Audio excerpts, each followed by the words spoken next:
প্রশ্ন ফাঁস হলেই শিক্ষার্থী দোষ না, কিন্তু বাথরুমে নকল পেলেই ধরা হবে কেন্দ্রীয় সচিবকে। নকল এখন আর খাতায় না, ডিজিটাল জালিয়াতি। আর শিক্ষার্থীদের জন্য কড়া মব কালচার সতর্কতা। শুনে রাখ, এখন হঠাৎ করে শিক্ষার্থীরা তারা ভাবছে যে তারা আগের মতো মব করলে, ফেসবুকে আমার বিরুদ্ধে হাহা দিলে আমি বোধহয় ঘাবড়ে যাব না। তো যারা লেখাপড়া করবে না, যারা টিকটক করবে, যারা লেখাপড়া করতে চায় না, তাদের নিয়ে তো আমি চিন্তা করছি না। আমি চিন্তা করছি যারা লেখাপড়া করবে। নাকি মন্ত্রীর পদত্যাগ দাবি করে, আরে ভাই পদত্যাগ তো আমার করতেই হবে যদি কিনা আমি পরীক্ষা ঠিক মতো না নিতে পারি।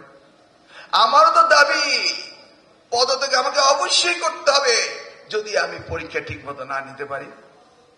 তাহলে তাদের তো চিন্তা করতে হবে, তার পরীক্ষা ঠিক মতো দেখে, আর তাদেরটা যদি আমি ঠিক মতো না করতে পারি সেটা তো আমার দুর্বলতা প্রমাণই হবে। জেলা স্কুলের দায়িত্বে ডিসি সাহেবের ছেলেমেয়েরা ঢাকায় থাকে, ঢাকায় লেখাপড়া করে। আমার মনে হয় এটাও ম্যান্ডেটরি করে দেওয়া উচিত জনপ্রশাসন থেকে, যারা জেলার দায়িত্বে থাকবেন তাদের ছেলে মেয়ে জেলা স্কুলেই পড়তে হবে, তাই না? তাহলে নিজের ছেলে মেয়ে ভালো পড়ে, এই জন্য এগুলি খুব মাইক্রোস্কোপিক ব্যাপার, কিন্তু এগুলি আমাদের দেখতে হবে। কি জানি না, তাদেরকেও আইনের আওতায় আমরা আনবো। আইন এমন ভাবে স্টিপুলেট করব, ছাত্র ছাত্রীদের জন্য না, আমাদের জন্য। আমরা বলেছিলাম যারা 0% পাস করবে সেই স্কুলের এমপিও ক্যান্সেল করতাম। এবার করব না, বুঝছেন তো? কারণ হঠাৎ করে আপনাদেরকে বলছি করতেই হবে, আপনারা হঠাৎ করে আবার সুশিক্ষক হবেন, আবার আমি আগের আইন রাখবো, দুইটা তো একসাথে যায় না, যায় না। কিন্তু আপনাদের লক্ষ্য রাখতে হবে যে এটা যেন না হয়। রাজশাহী ডিভিশন বরাবরই এত ভালো রেজাল্ট করে একদম 100 ছুঁই হয়ে যায় মাননীয় সংসদ সদস্য, তাই না? পারেন তো 100-এর উপরেও দিতে চান আপনারা।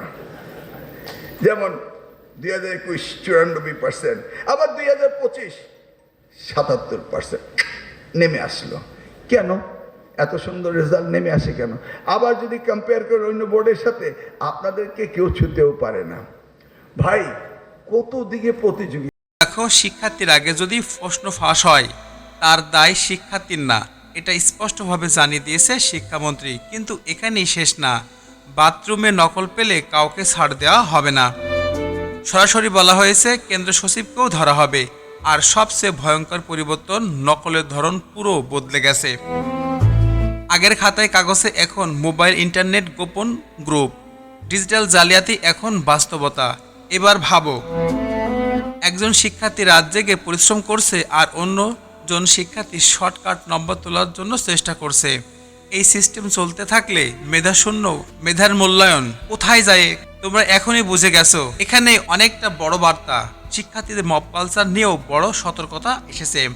যে কোনো ইস্যুতে হঠাৎ জড়ো হয়ে বিশৃঙ্খলা সৃষ্টি করা, এই প্রবণতা থেকে দূরে থাকার আহ্বান জানিয়েছে শিক্ষামন্ত্রী। এখন সময় নিজেকে বদলানোর, সৎভাবে প্রস্তুতি নেওয়ার, নিজেকে যোগ্যতার জেতার। কারণ সফলতা কখনো শর্টকাটে আসে না।